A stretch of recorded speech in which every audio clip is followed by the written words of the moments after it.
tudo bem? Está começando agora mais um vídeo do canal Partiu-se da História. E se você é novo por aqui, seja muito bem-vindo! E hoje nesse canal nós teremos um vídeo inteirinho só com questões do Enem comentadas sobre as revoltas que aconteceram na República Oligárquica. Se você gostar desse vídeo, se esse vídeo for útil para você, deixe seu joinha, comenta, compartilha aí nas suas redes sociais, no Face, no Instagram, no Twitter, porque isso me ajuda muito com o crescimento do canal e também a continuar realizando esse trabalho. Agora, sem mais recadinhos, roda a vinheta!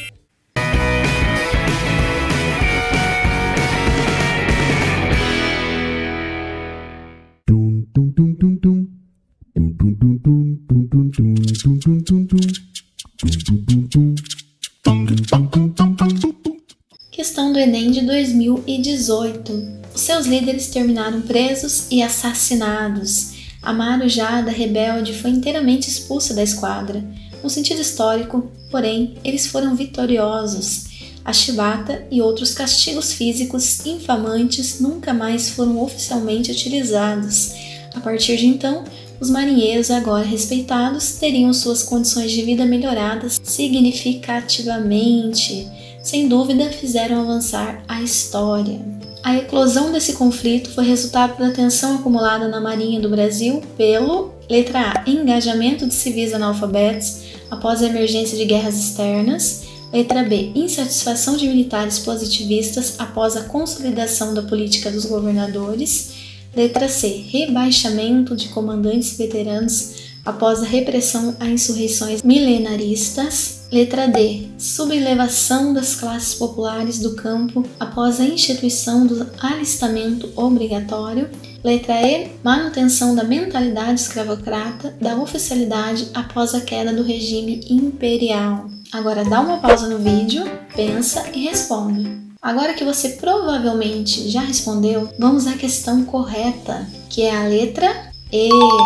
Essa questão é aquela clássica, que quer saber por que aconteceu a revolta da chibata, o que levou os marinheiros a se rebelarem. A primeira coisa que temos que lembrar é que a maioria desses marujos eram de origem negra e mulata, ou seja, homens humildes que foram ali recrutados à força, sob o pretexto que eram ali marginais, desordeiros, e mesmo após a abolição da escravidão, ainda persistia no Brasil tratamentos desiguais e injustos para com os negros, como por exemplo os castigos físicos, como a chibata, que era usada ali para punir os marujos. Portanto, houve então nesse período a manutenção dessa mentalidade escravocrata dentro da Marinha. Questão do Enem de 2015. Texto 1. Canudos não se rendeu, exemplo único em toda a história, resistiu até o esgotamento completo, vencido palmo a palmo, na precisão integral do termo. Caiu no dia 5, ao entardecer, quando caíram seus últimos defensores, que todos morreram. Eram 4 apenas, um velho, 2 homens feitos e uma criança, na frente dos quais fugiam raivosamente 5.000 soldados. Texto 2. Na trincheira, no centro do reduto, permaneciam 4 fanáticos sobreviventes do extermínio. Era um velho, coxo por ferimento e usando o uniforme da guarda católica, um rapaz de 16 a 18 anos, um preto alto e magro e um caboclo. Ao serem intimados para deporem as armas, investiram com enorme fúria. Assim estava terminada e de maneira tão trágica a sanguinosa guerra que o banditismo e o fanatismo traziam acesa por longos meses naquele recanto do território nacional.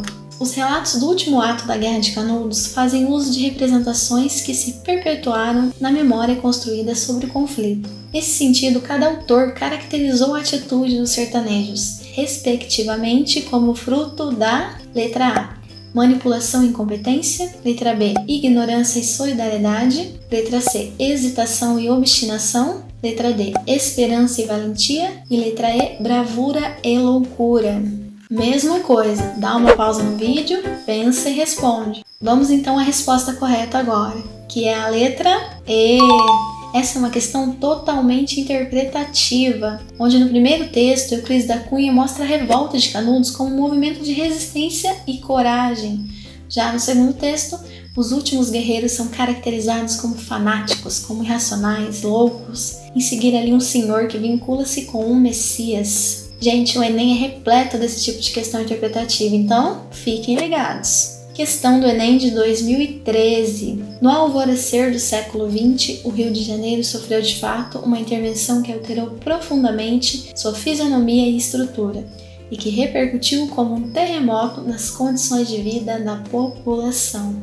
O texto refere-se à reforma urbanística ocorrida na capital da República, na qual a ação governamental e seu resultado social encontram-se na letra A, cobrança de impostos, ocupação da periferia. Letra B, destruição de cortiços, revolta da população pobre. Letra C, criação do transporte de massa, ampliação das favelas. Letra D, construção de hospitais públicos, insatisfação da elite urbana. Letra E, edificação de novas moradias, concentração de trabalhadores. Pausa no vídeo para responder. E agora, vamos lá para a resposta correta, que é a letra B. Primeira coisa que vocês têm que observar são as referências do texto, que já mostram ali a ligação da reforma urbana que aconteceu no Rio de Janeiro à revolta da vacina. Essa reforma, conhecida aí como Bota Baixa, era uma reforma urbana de caráter sanitário, que tinha ali o objetivo então de remodelar a capital, no Rio de Janeiro, e eliminar as doenças, as epidemias que se alastravam, como a febre amarela, a varíola, por exemplo. Entretanto, então foram destruídos vários cortiços e prédios velhos, que eram bem comuns nessa época, e a população foi desalojada à força e se viu ali obrigada a ir morar nos morros e na periferia, causando muita revolta social. Além disso, houve toda uma campanha nacional pela vacinação contra a varíola, que era parte dessa higienização, coordenada aí pelo médico sanitarista Oswaldo Cruz, que assustou ainda mais a população pela falta de informação, onde as notícias divulgadas nos jornais davam conta do perigo de se vacinar.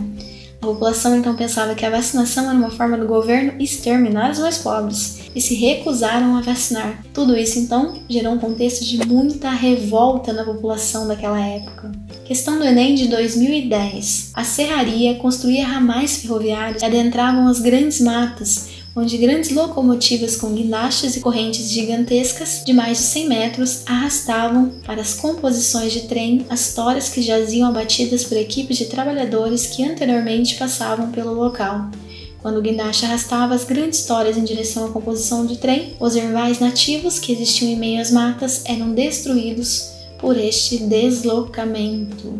No início do século XX, uma série de empreendimentos capitalistas chegou à região do meio-oeste de Santa Catarina, ferrovias, serrarias e projetos de colonização.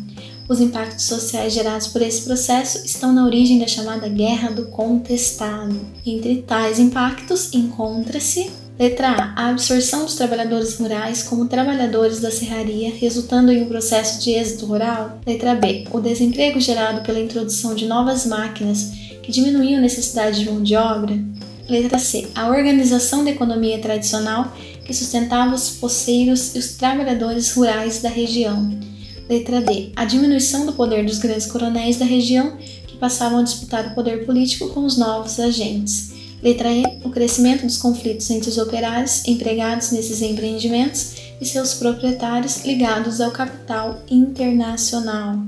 Pausa no vídeo, pensa e responde. E a resposta certa é a letra C, que a gente tem que considerar que a Guerra do Contestado teve como principal origem a expulsão desses pequenos trabalhadores rurais e poceiros para a exploração da madeira e a construção da estrada de ferro, causando aí muita revolta nessa população, pois a vida social e econômica dessas pessoas se desfez de repente. Elas praticamente perderam tudo, perderam a terra, perderam suas casas, restava a elas a fé.